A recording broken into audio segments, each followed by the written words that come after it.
Hi everybody, Bald&curious here. A lot of folks want to get into reloading. We talked about it on one of the chats.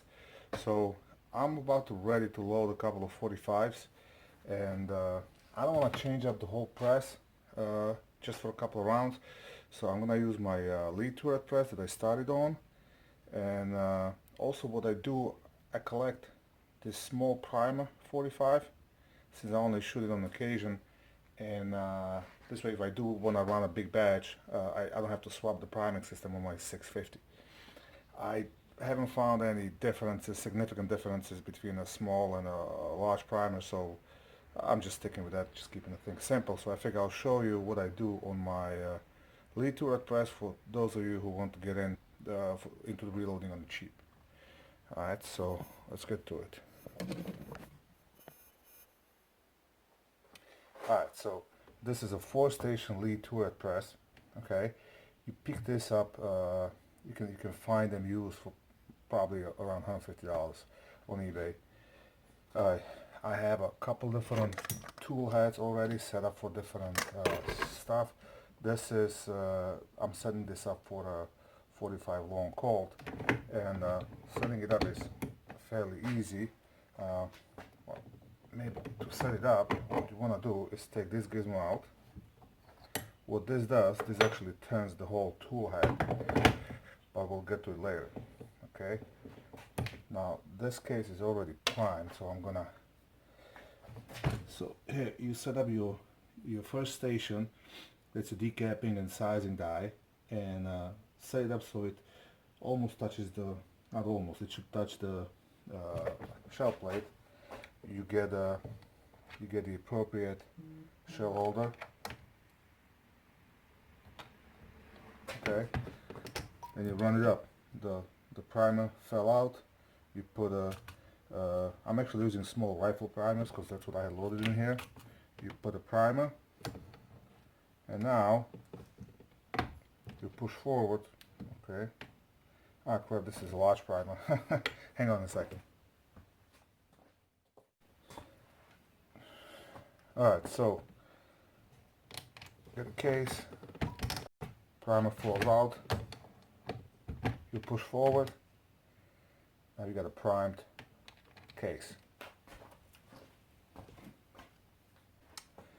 Okay, so we took out the rod.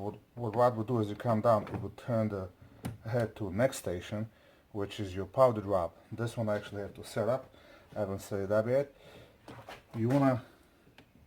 You basically want to adjust the height, so when you run it all the way up, it'll give you a little bell on the case, and the bell is for the bullet to go in smooth. You don't need too much, just a little. Now I actually have to adjust the powder drop, and I believe this thing is off. You have an option. So it doesn't dispense the powder, you can turn it. There's an arrow that says on and off. So we're gonna run it again. And usually there's a spring, or I have a little tether. This one doesn't have it set up, so I'll just do it manually. That it'll reset the powder. Okay.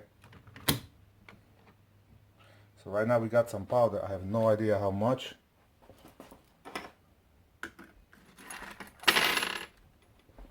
So you need a scale. I'm using this Frankfort Arsenal scale. I had this for years. It's inexpensive, and especially for the pistol applications, it just works fine. So we're looking for the 4 grains of tight group. I actually clean shot, which is just about the same. This shows me almost 8, which is not good. Also, I'm using, this usually comes with these different wheels, and each of them's got a different hole, so that shows you, that gives you an option on the powder drop, or you can get one of these which is adjustable, and that usually gives you a little more options as far as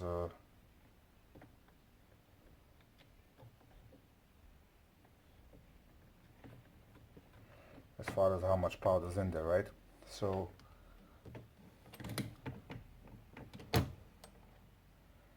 I'm not even gonna Still too much. We got 6.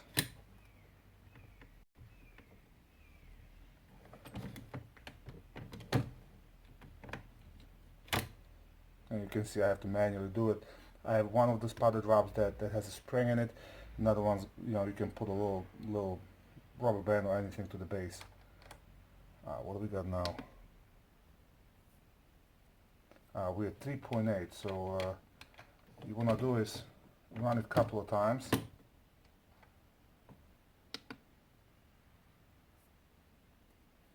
.7, so I can come back a little bit.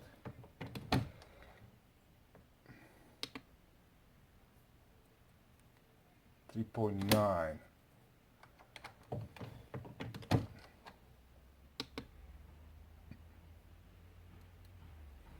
3.9. I want to be at 4. 4.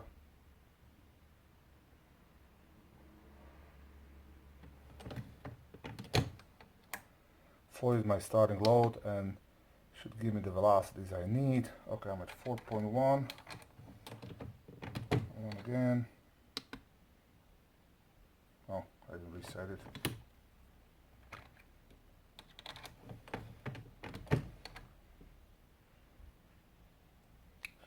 Four. Now, this is not a high-end machine. It's not a high-end scale, so you try to be as close as possible, but you're probably gonna have a little bit of the deviations. So you're gonna be anywhere from 4 to 4.1, and depending on the powder, that's not necessarily a problem. Especially in okay, we had 4. Especially on a 45, which is relatively low pressure. I mean, you got to be careful with the double charge, because 45 is a big case, and 4 grains of powder is really not a lot.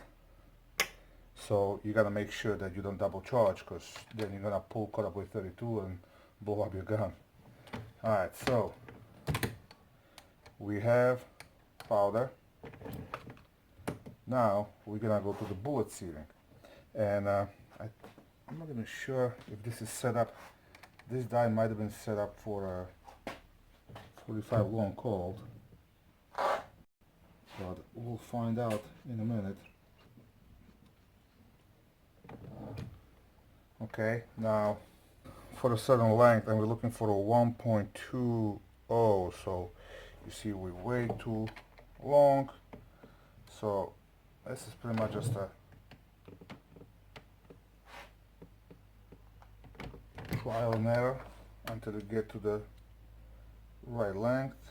We're still too long.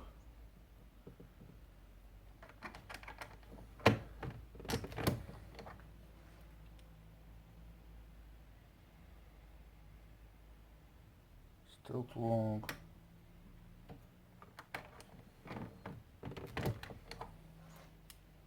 A little stubby rounds. Now, depending on your gun, you might have to play with your overall length. Maybe you'll need a little more or a little less. This one seems a little too short, if you ask me.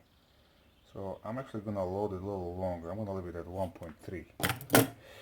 Okay, the next station is he's going to crimp it. And I think this is a 45 long cold die, so I'm not even sure if it's going to work.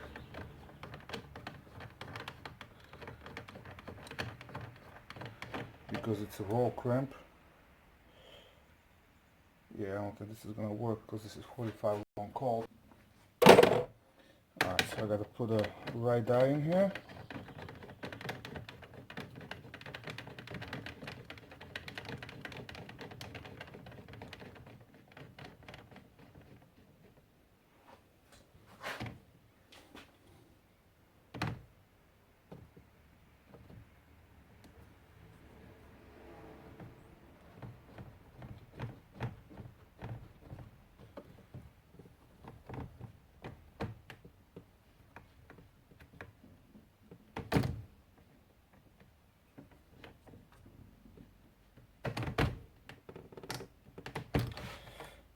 and you adjust it to whatever the crimp you need.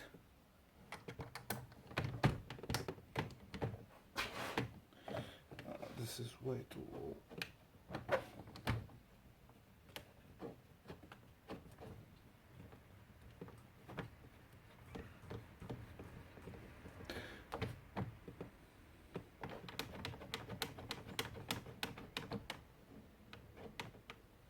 Now when you buy a set of dies, it also comes with instructions how to set up all your dies. So on the beginning I would just follow that. Then after a while you're going to find out certain things you can tweak a little differently.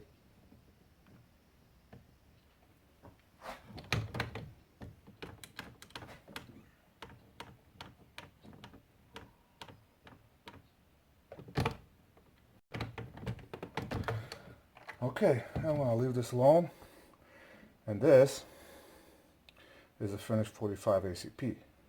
Might need a little more crimp, but we'll see how it feeds. I'm also going to play with the length a little bit.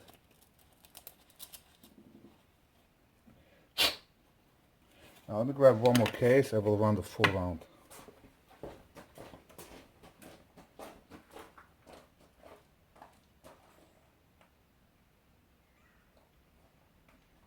Okay, so now I'm going to go ahead, put a rod in there.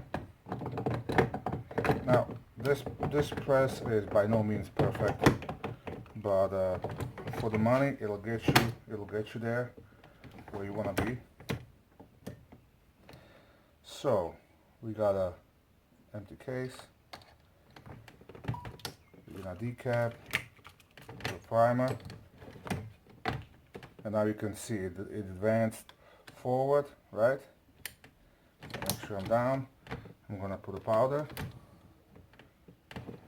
advance forward.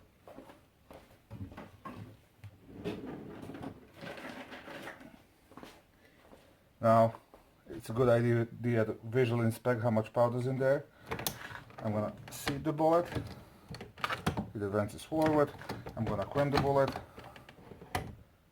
Rinse and repeat. So you could see it took a couple of seconds to make a round.